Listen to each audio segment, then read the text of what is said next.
All right. So we live in Lakeland, a lot of us love those beach trips on the weekend. You go out to the beach, you sit on your towel, you don't drag a chair out there. But while you're out there, typically you can see these really heavy industrial chairs that have a matching umbrella, and then you look and there's like a group of them and it looks like you have to pay extra money to sit in them. So that job is called beach service, and that is typically my summer job that I do between school. But the difference between the way our beach service runs and the way that I've seen things done here in Central Florida is that I'll see like a 40-set beach and there's like 5 people out there setting it up, and then they tear it down later and everything's super chill. For us, we're really short-staffed, so in the morning you have to get up 5 a.m., get your bag, go to your beach, and you have to sprint carrying all this stuff and throw it out before it gets hot, before customers wake up. You attend to people all day, you break it back down, and then you go back to the shop, count your money. So it's like a all-day kind of thing.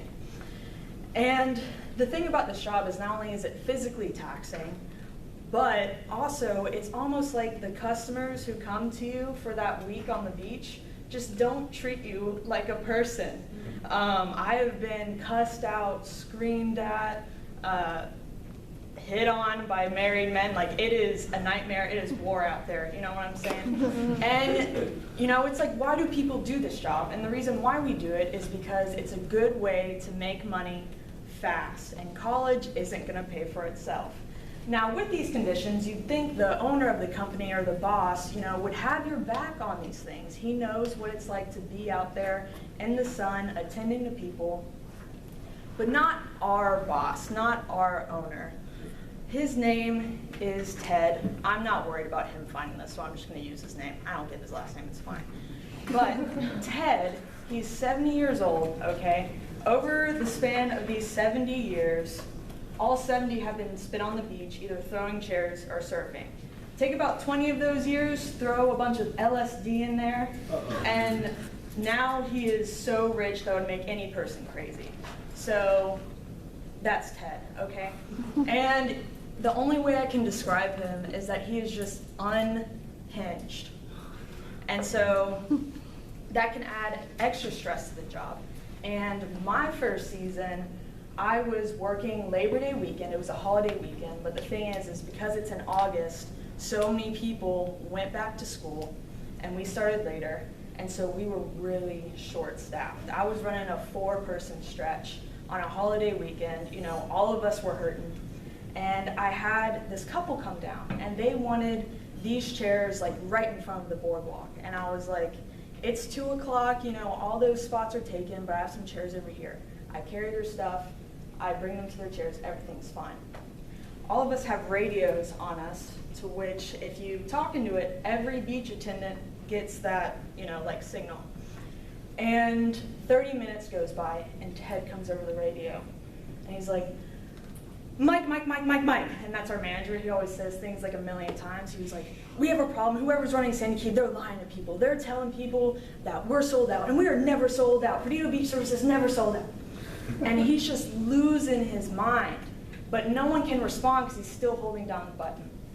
And Mike, the manager, is able to get the radio and say, hey, it's Hannah down there. Hannah, what's going on? And Ted gets on the radio again. I don't even have a chance to respond. And he's like, she's lying to people, she's lying to people, she's telling them we're sold out. She's being a lying blank. Now this blank word rhymes with ditch, rich, itch, you get what I mean. And I, in that moment, was so angry. Number one, if anyone called me that, I would be upset. But 2, I am out here slaving away. I could just walk off right now. Like, I felt betrayed, I felt sad, I felt angry. And I know I'm not the only person in this room who's had an experience with an authority in our lives, whether it is our boss, whether it is our professor, where they just treat you in a way that isn't right, whether they're cruel or whether they call you a lying ditch. And so in our lives, whenever we have these interactions, it's always a question of how should we react? And in this series, we've been talking about, as Christians, we are called to live differently. And in these situations, good or bad authorities, how do we react differently? How do we react in a way that is loving but also just? And so that's what we're going to be looking at today. How do we react differently? We're going to be looking at 1 Peter chapter 2, 13 through 18. To give some context to this, Peter's audience is suffering for multiple reasons. They're suffering, number one, because they are Christians living in a pagan culture, and they're being persecuted for their faith. This persecution includes crucifixion, being fed to lions, being burned at the stake. But also, many of them are experiencing suffering because they're in positions of social inferiority, such as being slaves to abusive masters. And so Peter's audience is in this situation where they have multiple lines of authority, both government and some in closer proximity, where, they're suffering because of it. They're being oppressed because of it. These lines of authorities are against them. And so Peter's audience is in a very delicate situation in which they have very little power. And so Peter, in this passage, is offering his audience a strategy as to how to react to this oppression, to this persecution, in a way that is both loving and just. This is 1 Peter 2, 13 through 18. Submit to every human authority because of the Lord, whether to the emperor as the supreme authority, or to the governors as those sent out by him to punish those who do what is evil, to praise those who do what is good. For it is God's will that you silence the ignorance of foolish people by doing good. Submit as free people, not using your freedom as a cover-up for evil, but as God's slaves. Honor everyone. Love the brothers and sisters. Fear God. Honor the emperor.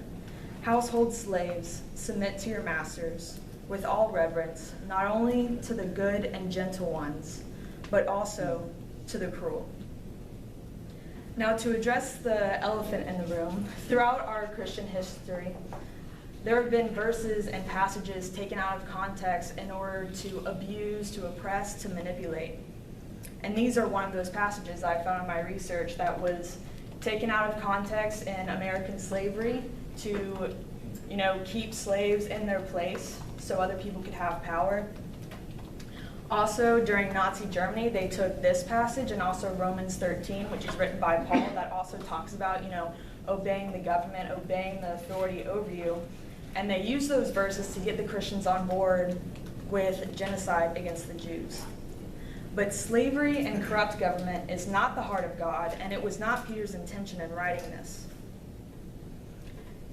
And so in our context, we know the government doesn't always deliver on justice, and we know that not every master, but in our case, boss, will be kind and loving. And so Peter is offering a strategy on how to react differently to these authorities that's not fighting fire with fire. In other words, not fighting violence with violence, not fighting insult with insult. And so this afternoon, we'll read back through 1 Peter chapter 2 in order to discover a strategy on how to react to the corrupt authorities in a way that is loving but also just. This is how we react different. The first way we react different is that we react different by submitting to authorities in our lives, no matter their character. It says this in verse 17, submit to every human authority because of the Lord. Verse 13, honor everyone. Verse 18, slaves, submit to your masters with all reverence, not only to the good and gentle, but also to the cruel. And so when it comes to submitting to authority, submission is not blind obedience. Submission is a matter of attitude, while obedience is a matter of conduct. And so therefore, submission is something that is absolute, while obedience is something that is relative. And this attitude of submission, it takes a humbling of ourselves, and it takes, loving your enemy. To go back to Ted, I think, in my opinion, the dumbest thing he ever had us do was anytime there was a storm, it would bring in a bunch of seaweed on our beaches, and there'd probably be like 5 yards of seaweed that's slowly washing up. And what the city would do is the city would wait until all the seaweed's up, and then they'd run tractors through to get all the seaweed. But Ted, in his mind, was like, people aren't going to buy our chairs if there's a little bit of seaweed on the beach. So in the middle of the day, he would have us rake the seaweed, then dig holes 3 feet deep, bury the seaweed, and continue to do that until all the seaweed's gone, even though it's still washing up as we're going along. And I had people come up to me, looking at me like I was stupid, asking me like, you know, it's just gonna come in more, right? And I'm like, yes, I know. I am fully aware this is my boss. But it's even in things like that that I have to be submissive to him, because technically, you know, like, he is paying me to do this. The second way we react differently is we react different by not participating in evil or the cover-up of evil. In verse 16, submit as free people, not using your freedom as a cover-up for evil, but as God's slaves. And to not participate in evil or the cover-up of evil, this goes both in places of authority and in submission. And the thing is, in Peter's situation, you know, he's processing, you know, what retaliation is evil, like I was talking about before, fighting violence with violence or insult with insult. His audience is having the temptation of not only backing away from Christianity and going back to their pagan religions, but also as Christians in a place of social inferiority, there's going to be a temptation to want to lash out in a way that is evil.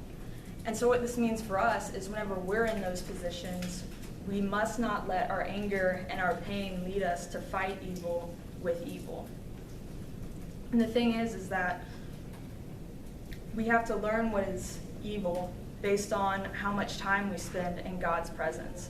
And the thing is studying God's word isn't enough. Like I referenced earlier, there are powers and people who took verses out of context and just used them to gain power for themselves. We have to spend time in his presence so we can be informed and transformed. Something I thought about was, you know, Jesus was in a moment where he saw corruption, and in a specific situation, he flipped tables to stop it. We could read that and be like, okay, great, I can just walk in there and just start wreaking havoc on some tables. But it's not, the Bible isn't there for us to read it in a literal sense like that, but again, letting God's Spirit move in us to lead us to what we should do in our specific situation. And so the outcome of this, the outcome of us reacting differently, is found in verse 15. For it is God's will that you silence the ignorance of foolish people by doing good.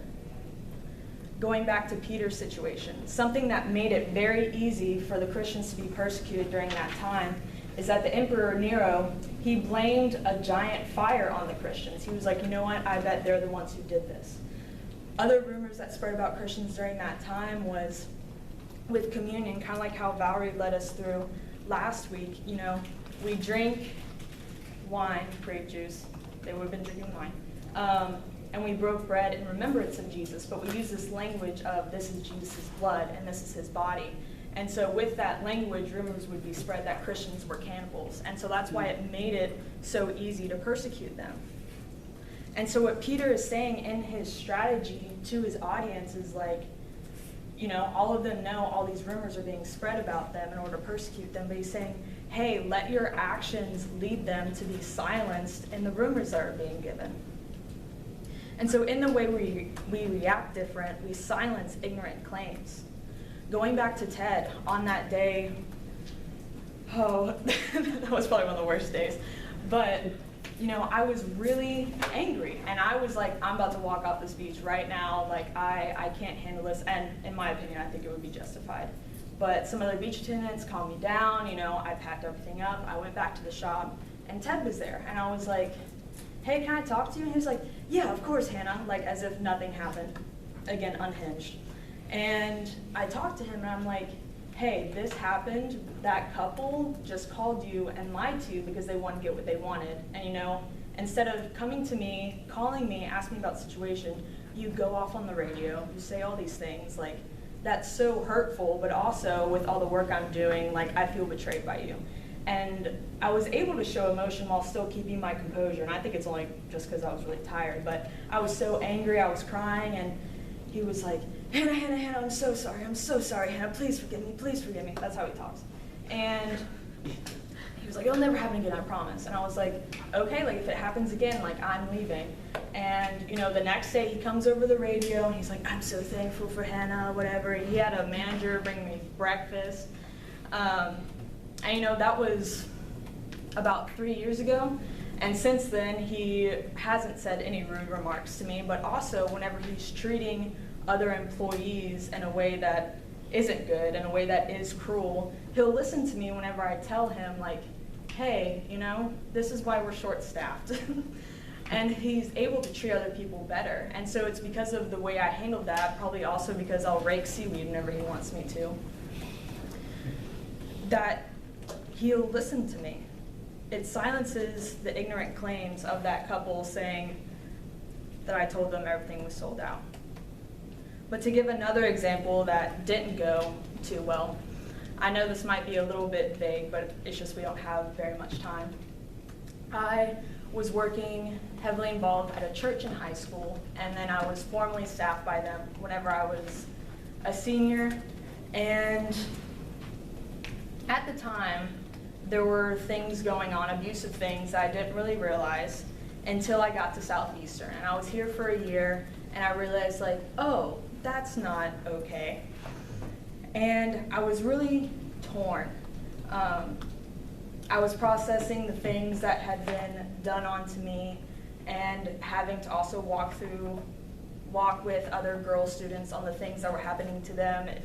Girls just weren't protected in this situation, and excuses were being made, and leaders were able to stay in power when they shouldn't have been. And it was really difficult. I had gone to the youth pastor. He didn't take it too well. I went to higher ups, and they just kind of dismissed it as well. And so I just felt really stuck in a position on, like, okay, what do I do? And I wrestled with it for months, and so I decided to come out to the community about what was going on. And I wanted to make sure I wasn't doing it out of just blind anger, not doing it out of revenge or frustration, but out of, you know, wanting justice for these girls. And the specific church community, it didn't go so well with them. The pastors were telling people who were asking questions that I just wasn't saved, that I just went to college and wanted to hop on like a Me Too movement kind of thing.